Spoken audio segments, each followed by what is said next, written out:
I look at that 1982 Boston Marathon, and even though I didn't win it, I lost by 1.6 seconds, but I don't know, I feel like I didn't lose it either, and that race is just, it's still so many even younger kids that will come up to me that weren't even a twinkle in their mom and dad's eye and talk about that race. And that race in Boston 36 years ago, I learned so much about myself, especially the last probably few minutes of the race, that has enabled me to get through way more difficult things in my life than that 1982 Boston Marathon. So I have a lot of good memories, and I look back on that race with great pride and great joy. When you connect with people like this too, are there moments like, boys, other people have had these kind of adversities too? Absolutely. It's funny.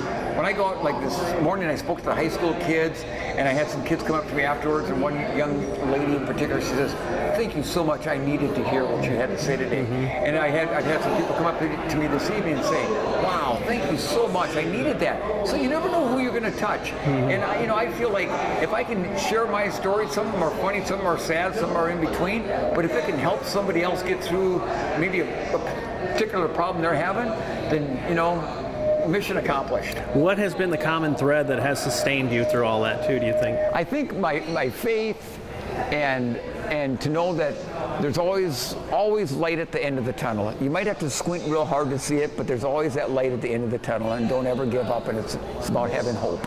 And honestly too, obviously some of the moments for me touched on the value of life too. Absolutely. Yeah. You never want to take it for granted, and and I don't think I ever have, and I especially never do now, because it can be here one day and gone the next, like with my son Andy. Right. I talked to him 12 hours before, and 12 hours later he was gone. So you just never know. Well, I've talked to so many athletes through the years too that they are glad that they faced, like Paul Azinger, the golfer, had a shoulder injury. Said, "I'm thankful to have him because I had never been closer to God." Exactly. Oh, absolutely. I'm the exact same way, and it's such a good feeling to know that when you're troubled or you're going through some difficult times, He's right there to hold you up and help you through it, and man, that's a great feeling. Mm-hmm. Well, as you look back, what's your message to the young kid that's looking forward to life, I guess, too, Is live every day